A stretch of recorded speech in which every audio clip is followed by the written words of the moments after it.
ले फिर आ गए सब राज्य खुशे। हाँ, तेरे को क्या लगता था कि नहीं लौटेंगे? गलत। जब तोड़ेंगे नहीं तब तक छोड़ेंगे नहीं। Hey guys, welcome to defence spectrum. तो आज हम देखेंगे कि इंग्लिश के सीडीएस वाले पेपर में कैसे 70 प्लस स्कोर किया जा सकता है। फर्स्ट ऑफ ऑल मैं आपको ये बता देता हूँ कि जो ओटी की कट ऑफ है वो जाती है आपकी 90 प्लस और इंग्लिश में 70 आपको स्कोर करना पड़ेगा, तभी आप जीके में 30 ओवरऑल 100 कर पाएंगे। इसका मेन रीज़न ये है क्योंकि जो आईएएस वाले बच्चे होते हैं वो जीके वाले पेपर में 50 प्लस स्कोर कर देते हैं। उस कारण की वजह से जो ओटी का मतलब कट ऑफ है वो बहुत हाई जा रही है। तो इसी के कारण की वजह से मैं सोच रहा था कि इंग्लिश के ऊपर वीडियो आनी चाहिए। काफ़ी लोगों की डिमांड थी कि इंग्लिश के ऊपर वीडियो लेके आओ कि आप क्या ट्रिक्स यूज़ करते थे। तो जो मेरी जो ट्रिक्स हैं वो मैं आज आपको बताऊंगा कि मैं कैसे करता था। देखो, सबसे पहले ये स्पेलिंग लिखा हुआ है, स्पेलिंग, ठीक है ना। स्पेलिंग मिस्टेक में मैं अनसीन ट्रिक यूज़ करता था। अनसीन ट्रिक बताऊँगा मैं, एक कौन सी ट्रिक है। क्लोज कंपोजिशन ये भी बताऊंगा मैं। ये इन दोनों में कोई ट्रिक नहीं लगेगी, ये आपको पढ़ के ही करने पड़ेंगे, ठीक है ना। स्पॉटिंग एरर में मैं एक स्पेसिफाइड क्वेश्चन है कि ये क्वेश्चन सीडीएस में आते हैं, रिपीट होते हैं, ये स्पॉटिंग एरर है जो रिपीट होती है, वो मैं आपको करवाऊंगा। पार्ट ऑफ स्पीच की मैं एक ही वीडियो लेके आऊँगा, एक वीडियो में आपका पूरा पार्ट ऑफ स्पीच हो जाएगा, इस बात की मैं गारंटी दे रहा हूँ। और आपके 10 के 10 क्वेश्चन सही होंगे। एंटोनिम सिनोनिम में मैंने पॉजिटिव और नेगेटिव कॉन्सेप्ट लगाता हूँ। ईडियम एंड फ्रेजेस में मैं लगाता हूँ कहानी कॉन्सेप्ट, स्टोरी कॉन्सेप्ट।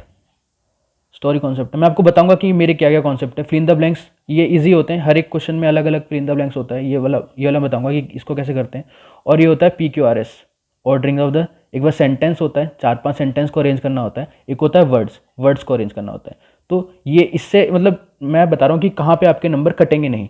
एक तो इस वाले पार्ट में आपका एक भी नंबर नहीं कटना चाहिए। ईडियम एंड फ्रेजेस में आपका एक भी नंबर नहीं कटना चाहिए। एक ये आपके 30 क्वेश्चन हो गए, ये हो गए आपके दोनों ईडियम एंड, और ये आपके हो गए 50 क्वेश्चंस। पार्ट ऑफ स्पीच, इसमें आपका एक भी नंबर नहीं कटना चाहिए। स्पेलिंग मिस्टेक्स और ये कॉम्प्रिहेंशन। तो अगर आप देखेंगे कि आपकी जो एरर हो सकती हैं छोटी मोटी, वो स्पॉटिंग एरर में हो सकती हैं या फिर क्लोज कंपोजिशन में हो सकती हैं, फिल इन द ब्लैंक्स। मतलब 30 क्वेश्चंस में आपकी एरर हो सकती है, 90 क्वेश्चन में आपकी कोई एरर नहीं होगी, इस बात की मैं गारंटी लूँगा। कि एक दो मिस्टेक हो सकती हैं, बट आप 70 प्लस स्कोर करेंगे अगर आप इस वीडियो को देखेंगे। इसको गाइस 2x पे देखना, आपका मतलब जल्दी हो जाएगा कवर अप। और पूरी देखना गाइस, क्योंकि बहुत इंपॉर्टेंट है। तो हम पहले सिनोनिम्स करेंगे, ठीक है ना, सारे के सारे। तो आपको कुछ नहीं करना है, जो मैं कॉन्सेप्ट बताऊंगा उसको थोड़ा ध्यान से सुनना, बहुत आसान होता है। जैसे हम पहला क्वेश्चन देखते हैं। Emboldened by its success the leader now plans to go ahead with the plan and implementation. तो अब आपको इसका वर्ड का मतलब नहीं पता, मेरे को भी नहीं पता था, बट ये अगर आप सेंटेंस पढ़ रहे हो तो इससे क्या मतलब निकल रहा है, पॉजिटिव मतलब निकल रहा है कि नहीं।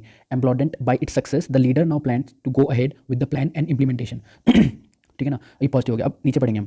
ये हो गया एनकरेज, एनकरेज का एक पॉजिटिव सेंस आता है। डिसग्लंटेड का मतलब होता है नेगेटिव। बस ये डिसग्लंटेड मतलब आपको ऊपर ऊपर से पता होना चाहिए कि पॉजिटिव है कि नेगेटिव है। सक्सीडेड का मतलब पॉजिटिव होता है और फेल्ड का मतलब नेगेटिव होता है। और हमको क्या निकालना है, देखो सिनोनिम मतलब मतलब जिसका सेम अर्थ हो, मतलब सिमिलर मीनिंग हो, सिनोनिम्स उसको बोलते हैं। तो देखो अब इसका या तो आंसर ये होगा, ये होगा, या तो फिर आंसर ये होगा, ये वाला होगा, ठीक है।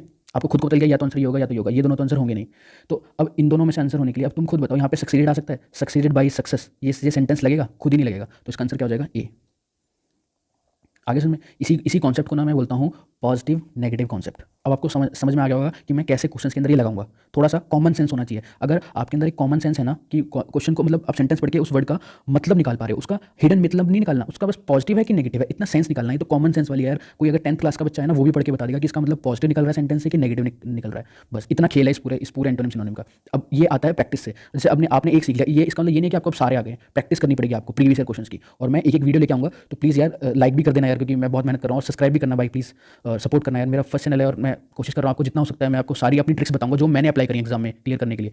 वैसे आप अगर वर्ड्स याद करोगे तो यार बहुत टाइम वेस्ट होता है, क्योंकि आपको मैथ्स भी करना है, जीके का पेपर इतना टफ आता है, वो भी आपको क्लियर करना होता है। तो ये वाली ट्रिक है जो कि इंग्लिश में आपको 100% सक्सेस देंगी। तो चलिए आगे चलते हैं। क्वेश्चन नंबर 2, ठीक है। Sorry, it is encouraging to see India indigenous cinema is going places, ठीक है। तो इंडिजीनियस इसका मतलब है, इंडिजीनियस अगर नॉर्मल है, ये इजी क्वेश्चंस में आता है, ठीक है ना, ये बहुत इजी क्वेश्चन है। तो अगर वैसे देखा जाए तो देखो, होमोजीनियस का मतलब होता है सेम, यहाँ पे अगर मतलब निकाला जाए तो। क्लासिकल तो एक न्यूट्रल वर्ड है, ठीक है ना। और होम, जैसे कि होम ग्रोन, ये हो सकता है इसका मतलब, अभी इस पर डाउट है। नॉन नेटिव लैंग्वेज, इसका तो कुछ लेना देना ही नहीं है, तो हम आधे क्वेश्चन ना नेग्लिजेंस से कर सकते हैं, ये भी इसका आंसर नहीं हो सकता। होमोजेनियस का मतलब सेम होता है, क्लासिकल एक न्यूट्रल वर्ड हो गया, तो ये हो गया इसका होम ग्रोन। ये पॉजिटिव नेगेटिव कॉन्सेप्ट नहीं हुआ, ये कॉमन सेंस से हुआ है, ठीक है। आगे चलते हैं, लेकिन पॉजिटिव नेगेटिव हर जगह लगेगा, ये एक स्पेशल क्वेश्चन है, एक दो आते हैं। अगर 10 क्वेश्चन आएंगे ना, मैं इस गारंटी बता रहा हूँ कि 8 जो क्वेश्चन है वो पॉजिटिव नेगेटिव कॉन्सेप्ट हो जाएंगे, लेकिन जो 2 हैं वो कॉमन सेंस हो जाएंगे, ठीक है ना। तो बस आपको थोड़ी सी कॉमन सेंस रखनी है, क्वेश्चन बड़े आराम से होते हैं। अब चलते हैं आगे।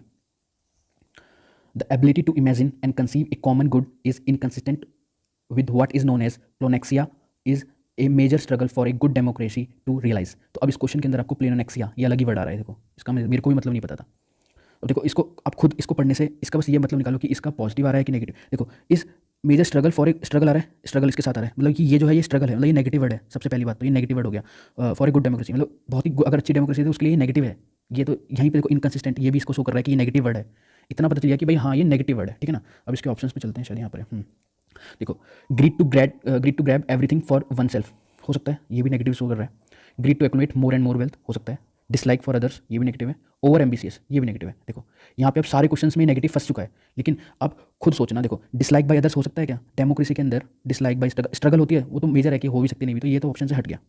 ओवर एम्बिशियस ये भी हट गया, ठीक है ना। अब देखो इन दोनों में से बचा एवरीथिंग, तो कोई ग्रैब कर नहीं सकता। जहाँ पे भी यूपीएससी के अंदर ना एनी ये ऐसे वर्ड्स आ जाते हैं ना जो कि स्पेशल जो होते हैं वर्ड्स, जैसे एनी है, एवरी है, तो वो ज़्यादातर स्टेटमेंट गलती होते हैं। एवरीथिंग बहुत ज़्यादा यार कि वो सब कुछ ही ग्रैब कर लेगा, यार सब कुछ तो नहीं ग्रैब करेगा, वो चोरी करेगा, मतलब वो थोड़ा बहुत ग्रैब कर लेगा। एक्सक्लेमेशन मोर एंड मोर, ज़्यादा से ज़्यादा, तो आंसर इसका ही हो जाएगा। देखो ये क्वेश्चन टफ था, नेगेटिव ये पॉजिटिव और नेगेटिव कॉन्सेप्ट थोड़ा टफ पड़ेगा क्वेश्चन, बट यार एक तुक्का मारने का, अब ये बोलोगे ये तुक्का मेथड है यार। देखो एग्जाम क्लियर करने के लिए ना इसमें से किसी को भी उसका मतलब नहीं पता होगा, जिन्होंने भी एग्जाम दिया होगा, मतलब हो सकता है 1-2% बच्चों को पता हो, बट मैक्सिमम। लेकिन हम अपने क्वेश्चन को सही होने के परसेंटेज तो बढ़ रहा है ना, परसेंटेज ऑफ चांसेस तो इंक्रीज कर रहे हैं ना कि क्वेश्चन सही हो जाएगा, तो वो यही मेथड है। अभी आप आगे देखोगे तो आपको बिल्कुल समझ में आएगा। अब आगे चलते हैं। He tried to avoid saying something that would implicate him further। implicate him further, देखो उसने क्या बोला, he tried to avoid saying something that would implicate him further, मतलब उसको कुछ ये नेगेटिव शो कर रहा है कि नहीं। आप खुद पढ़ो सेंटेंस को, आपको समझ में आना चाहिए कि नेगेटिव है कि पॉजिटिव है, खुद पढ़ो। He tried to avoid saying something that would implicate him further, वो उसको कुछ नेगेटिव हो जाएगा, उसको वो उसको अवॉइड कर रहा है बोलने के लिए, ठीक है। रिवार्ड क्या हो गया? पॉजिटिव हो गया, ठीक है। इंक्रिमिनेशन क्या हो गया? नेगेटिव वर्ड हो गया, इंक्रिमिनेट सॉरी, ठीक है ना। और एनकरेज क्या हो गया? पॉजिटिव वर्ड हो गया। ये भी पॉजिटिव, ये पॉजिटिव। और इनसाइट ये हमें पता नहीं क्या है, लेकिन हम इसको नेगेटिव मान लेते हैं क्योंकि इन आ रहा है ना पहले, इसलिए। देखो एंड पॉजिटिव तो होगा नहीं क्योंकि सिमिलर हमें मीनिंग ढूंढना है, तो ये वाला कट गया, ये वाला भी कट गया। तो अब आंसर 2 ही हो सकते हैं, या तो आंसर होगा ये, या तो आंसर होगा ये। मैं कलर चेंज कर लेता हूँ, देखो या तो आंसर होगा ये, या तो आंसर होगा ये, इन दोनों में से आंसर होगा। देखो इम्प्लीसेट आ रहा है यहाँ पे, इम्प्लीसेट, और यहाँ पे आ रहा है इनक्रिमिनेट। 8 आ रहा है ना, मतलब यार ये तरीका तुम्हें भले ही गंदा लग रहा हो, लेकिन भाई इसी तरीके से ना मैंने कई बार एग्जाम क्लियर करे हैं, यही मेरा तरीका, इतनी इंग्लिश आती है अपने को। तो अगर आपको अच्छा लग रहा है प्लीज़ लाइक और सब्सक्राइब करना भाई। आगे चलते हैं। देखो अब ये देखने से तो इंग्लिश का क्वेश्चन है, बट ये है मतलब पॉलिटी का क्वेश्चन है। देखो स्टैट्यूटरी बॉडी होती है, the statutory corporate tax which forms the major income of the government has not change this year, तो वो चेंज नहीं हुआ है। जो भी टैक्स होते हैं, एक चीज़ आप खुद बताना कि वो लीगल होते हैं कि नहीं होते। क्या वो लेजिस्लेचर होते हैं? टैक्स नहीं होते यार। अनलॉफुल होते हैं टैक्स? नहीं होते। गवर्नमेंट होते हैं टैक्स? ये तो कोई बात की कुछ वही नहीं चल रहा, वो लीगल होते हैं। तो ये इसका आंसर होगा। ये पॉजिटिव नेगेटिव से नहीं हुआ, ये कॉमन सेंस वाला क्वेश्चन। आपको बताया था ना 2 क्वेश्चन ऐसे आते हैं, तो इनमें से एक क्वेश्चन है कॉमन सेंस वाला। अब चलते हैं आगे। नेक्स्ट स्लाइड कैसे होगी? देखो he has been part of all the dissident activities. अब देखो डिसीडेंट नेगेटिव शो कर रहा है, ठीक है। अब मेरे को खुद बताना, रेबलिन क्या होता है? नेगेटिव होता है। सपोर्टिव क्या होता है? पॉजिटिव क्या होता है, ठीक है ना। कन्फर्मेटिव एक पॉजिटिव वर्ड है, लीगल भी एक पॉजिटिव वर्ड है। हमको क्या ढूंढना है? Similar word. इसका आंसर हो गया ये। देखो कितने आसानी से वाला क्वेश्चन हमने करा है, बहुत ही आसानी से, बिल्कुल मतलब 0 एफर्ट डाला। मेरे को नहीं पता था डिसीडेंट का मतलब क्या होता है, इसका मतलब, ठीक है। हमने इसका रेबिलियस, इसका मतलब होता है रेबिलियस, ठीक है, झगड़ालू। आगे चलते हैं।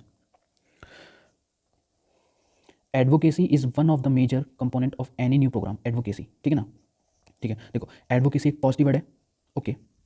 नीचे आते हैं। प्रमोशन क्या होता है? पॉजिटिव वर्ड है। अपोजिशन क्या होता है? नेगेटिव वर्ड है। क्रिटिक क्या होता है? नेगेटिव वर्ड है। लाइकिंग क्या होता है? पॉजिटिव वर्ड है। अब आप खुद बताना इसकी जगह कौन सा पॉजिटिव वर्ड आएगा, क्योंकि ये दोनों तब होंगे नहीं, ये भी नहीं होगा, ये भी नहीं होगा, क्योंकि हमें सिमिलर वर्ड ढूंढना है ना, इसका सिनोनिम ढूंढ रहे हैं ना। तो एडवोकेसी का सिनोनिम लाइकिंग नहीं होगा यार। लाइकिंग ये वर्ब के पीछे मतलब ये काम होता है ना, लाइक मतलब एक फीलिंग होती है, उसके पीछे आईएनजी कभी नहीं लगता। ये तो रॉन्ग ही हो गया ग्रामर के हिसाब से भी, अगर थोड़ी बहुत ग्रामर आती है। नहीं आती कोई नहीं। देखो promotion is one of the major component of any, ये हो गया। आपको खुद ही फील हो जाएगा यार, लाइकिंग वहाँ पे फिट ही नहीं हो रहा है। फिट क्या हो रहा है? प्रमोशन हो रहा है, हो गया। अब आप सोचते ये कैसे, ये पॉजिटिव नेगेटिव कॉन्सेप्ट है। मजा आ रहा है ना आपको यार? तो प्लीज़ यार नीचे डिस्क्रिप्शन में मैंने लिंक दिया है, वहाँ पे मैं ये वाली पीडीएफ भी प्रोवाइड कर दूंगा। प्लीज़ लाइक और सब्सक्राइब करके जाना भाई, प्लीज़ यार, प्लीज़ रिक्वेस्ट है आपसे सभी से। आगे चलते हैं। People avoid him for his high mindedness. ये माइंडेडनेस कैसा वर्ड लग रहा है आपको? खुद सोचो। पीपल उसको अवॉइड करते हैं कि वो बहुत ज़्यादा माइंडेडनेस था, बहुत पॉजिटिव था, मतलब क्योंकि जिसको ज़्यादा आती है नॉलेज उससे थोड़ा दूर रहते हैं। सेंटेंस इसका मतलब पॉजिटिव निकल रहा है। अब देखो टफनेस क्या होता है? टफ एक टफनेस भी एक पॉजिटिव वर्ड ही है, लेकिन टफनेस मतलब एक नेगेटिव नोट शो करता है कि वो टफ था वो बंदा, ठीक है, नेगेटिव शो कर रहा है। स्ट्रॉन्ग प्रिंसिपल्स, ये हमें पता नहीं क्या है, पॉजिटिव हो सकता है। स्ट्रॉन्ग प्रिंसिपल जो अपने आधार का हो, क्या बोलते हैं, अपने विचारों का, मतलब इंग्लिश में। तो और एंगर क्या होता है, एंगर क्या शो कर रहा है, नेगेटिव। और विम्स क्या है, हमें पता नहीं। तो या तो आंसर ये होगा, विम्स होगा। अब या तो आंसर होगा स्ट्रॉन्ग प्रिंसिपल्स। और देखो तुक्का मारने के भी अभी 50-50% चांसेस हैं कि नहीं, आप मेरे को ये बताओ। अगर तुक्का वैसे ही मारते तो गलत हो जाता ना, हमने पॉजिटिव नेगेटिव करके 50-50% चांस कर लिया। तो देखो अब इसका मतलब भी मेरे को नहीं पता, इसका मतलब भी नहीं पता। तो देखो स्ट्रॉन्ग प्रिंसिपल यहाँ पे बिठा के देखो, इसको यहाँ बिठा दो। People avoid him for his high strong principles, सही बैठ रहा है यहाँ पे। विम्स का मतलब जो होता है वो मैं आपको बता दूंगा अलग से। देखो विम्स यहाँ पे बैठ भी नहीं रहा। Strong principle avoid him for his high whims, हो सकता है यार। देखो एक दो क्वेश्चन ना आपके, देखो इतने सारे क्वेश्चन हो गए तो आप ये नहीं बोल सकते कि मेथड लगेगा ही नहीं, मेथड लग रहा है, बट आपको 50-50% चांस होगा यहाँ पे। जहाँ पे 50-50% चांस हो रहा है ना, वहाँ पे आपको रिस्क लेना चाहिए। ये यूपीएससी का मूल मंत्र है। जब भी कभी 50-50% चांस हो रहा है ना, प्ले विद दैट क्वेश्चन, खेलो उसके साथ। क्योंकि अगर आप नहीं खेले तो फिर नेगेटिव यार 1/3 तो नेगेटिव है, इतने गलत हो। जब आपके 3 क्वेश्चन गलत होंगे ना, तब आपका एक जो सही क्वेश्चन है वो गलत होगा। जब आपके 3 क्वेश्चन गलत हो जाएंगे तो आपका एक सही क्वेश्चन है वो गलत होगा। तो खेलो यार, मैं तो, मेरा तो देखो सीधा फंडा है कि जितने मैक्सिमम क्वेश्चन कर सकते हो ना वो करो, बट ऐसे अनाधुन तुक्के मारने की जरूरत नहीं है। जहाँ पे 50-50% चांस हो रहा है उधर ही खेलो बस। जहाँ पे कुछ भी नहीं पता था तुक्का मार रहे हो तो यार वो तो बेवकूफ़ी वाला काम है, ठीक है ना। आगे चलते हैं। There is a tendency to treat social changes as mere development in terms of accumulation of the wealth, ठीक है। देखो टेंडेंसी किसकी, एक्मुमुलेशन ऑफ वेल्थ की। ये आपका पॉजिटिव नेगेटिव से नहीं होगा। देखो करके देखो आप, मैं कुछ नहीं बोल रहा कि नहीं होगा। देखो देखो पोजीशन क्या है, एक न्यूट्रल वर्ड है। प्री डिपोजिशन मतलब पहले से इकट्ठा करना, जैसे गेहूं वगैरह लोग इकट्ठा कर लेते हैं ना, डिपोजिट कर करके लोग गोडाउंस के भर लेते हैं अपने गोडाउंस। प्री डिपोजिशन थिंकिंग एक पॉजिटिव वर्ड है, और आइडिया भी एक पॉजिटिव वर्ड है, ठीक है। एक्मुमुलेशन ऑफ वेल्थ, अब खुद कॉमन सेंस लगाओ। एक्मुमुलेशन ऑफ वेल्थ कहाँ पे है क्वेश्चन के अंदर, प्री डिपोजिशन। यार ये कॉमन वाले हो गए, ठीक है ना। इतना इतना दिमाग लगाने की जरूरत नहीं है क्वेश्चन के अंदर, बिल्कुल आसानी से हो गया। कुछ पॉजिटिव नेगेटिव होंगे, कुछ कॉमन सेंस होंगे। ये कॉमन सेंस वाला क्वेश्चन था, मैंने आपको बताया था ना, तो ये वो क्वेश्चन है। आगे चलते हैं, लास्ट क्वेश्चन है उसके बाद देखो। During the ancient period poets were patronise through various institutions. अब पैट्रोनाइज देखो, अब सेंटेंस पढ़ो फिर से। एंशिएंट टाइम के काल में patronise through the various institution, जो बहुत सारे इंस्टीट्यूशन को पैट्रोनाइज करते थे। पैट्रोनाइज, अब ये तो पता लगा कि कोई पॉजिटिव वर्ड है, इतना तो पता चल गया, ठीक है। सपोर्टेड एक पॉजिटिव वर्ड है, रेस्पेक्टेड एक पॉजिटिव वर्ड है, अपोज नेगेटिव है, और स्कोल्डेड भी एक नेगेटिव वर्ड है। तो आपको ये तो चल गया कि इन दोनों में सेंसर होगा, इतना तो पता चल गया ना, बस इतना ही चाहिए। देखो अब इसको यहाँ पे डाल के देखो। रेस्पेक्टेड, क्या उनकी रेस्पेक्ट होती थी, उनको सपोर्ट किया जाता था, बहुत सारे इंस्टीट्यूट के द्वारा सपोर्ट किया जाता था। ये अब यहाँ पे कॉमन सेंस वो दोनों लग गई हैं, ठीक है ना। पॉजिटिव नेगेटिव, जो पॉजिटिव और नेगेटिव का कॉन्सेप्ट है, प्लस कॉमन सेंस वाला, ठीक है ना। इसलिए दोनों लग गए यहाँ पे, ठीक है।